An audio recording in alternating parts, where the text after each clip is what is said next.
Guys, pasintabli po sa mga manonood ng videos na ito. So, ngayon guys, we need to react sa isang video na trending ngayon sa social media na kung saan isang sikat na TikTok influencer, CEO, na nagwala po sa isang public vehicle.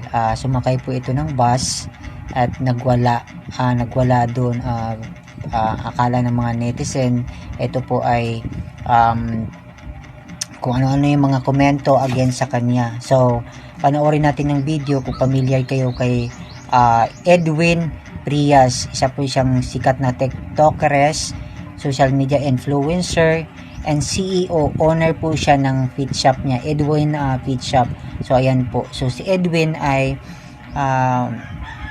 kasulukuyan pong mayroong pinagdaanan na depression. Guys, ang depression is hindi po siya biro. So panoorin po natin yung video. Ito po yung video niya.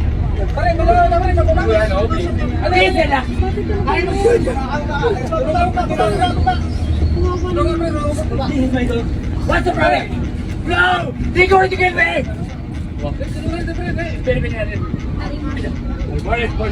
Thank you, Martin!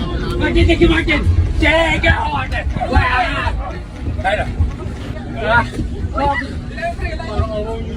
Wala naman problema!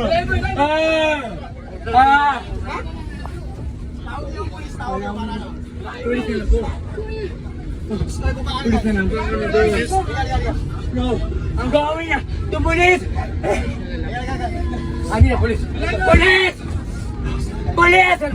Help me, police! Help me, a video! Police! Hindi na po ito, drivers! Pwede na yun, pwede na yun! Call me 8-8-8-1-T! Relax lang kayo, relax lang kayo! Hindi, sige, hindi naman siya mga ano. Relax lang. Relax lang, relax. Okay. Ano, upo naman na. Ayun na. Wala na yan, sorry mo. Usapin nyo na lang. Maraming Ano ba problema niya? Ito po. Pinuha pa ba? Ganyan nyo. Make it free. Check my Facebook. Make it free. Make it free. They get my house. What's the name of your dog? Where's your dog? Akin na lang ang aso mo kung nagdadala. So guys, Akin na lang ang aso mo. Kapit.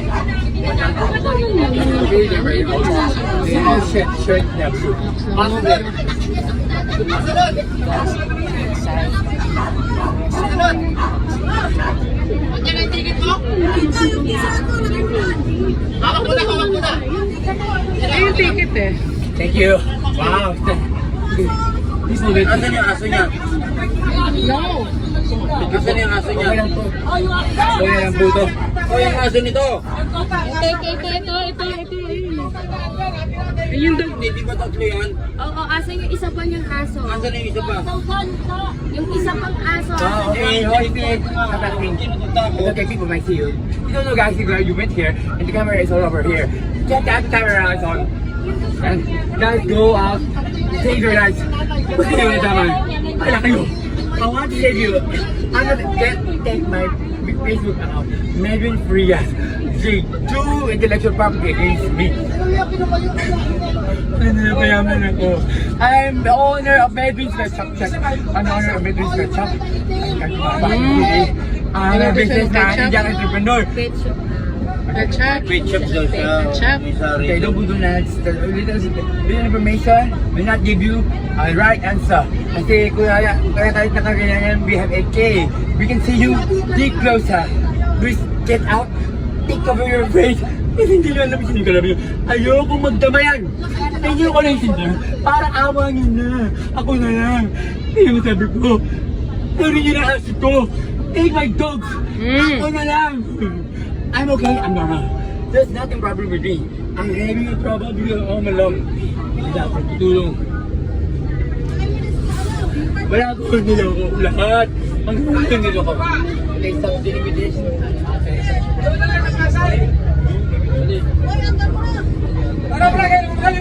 Diretso na to.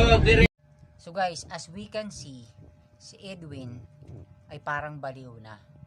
So, yung mga netizen na hindi walang alam sa mga nangyayari sa kanya, huwag tayong mag-conclude na baka nakagamit ng ganun yan, kasi yung depression guys, hindi siya madali. Anxiety nga, hindi nga madaling i-handle. Depression pa kaya? Guys, to be honest, I am dealing anxiety, depression, and panic attack. Every moment na inaatake ako, I was thinking na, this is the end of the day. Yung parang mamatay ka na. End of the world na. Ang dami mong symptoms na questionable. Ang dami mong pagdaanan na. Alam mo yung feelings na, yes, you are present sa isang lugar, but your mind is not functioning. Parang present ka dito, pero out of your mind, absent yung utak mo.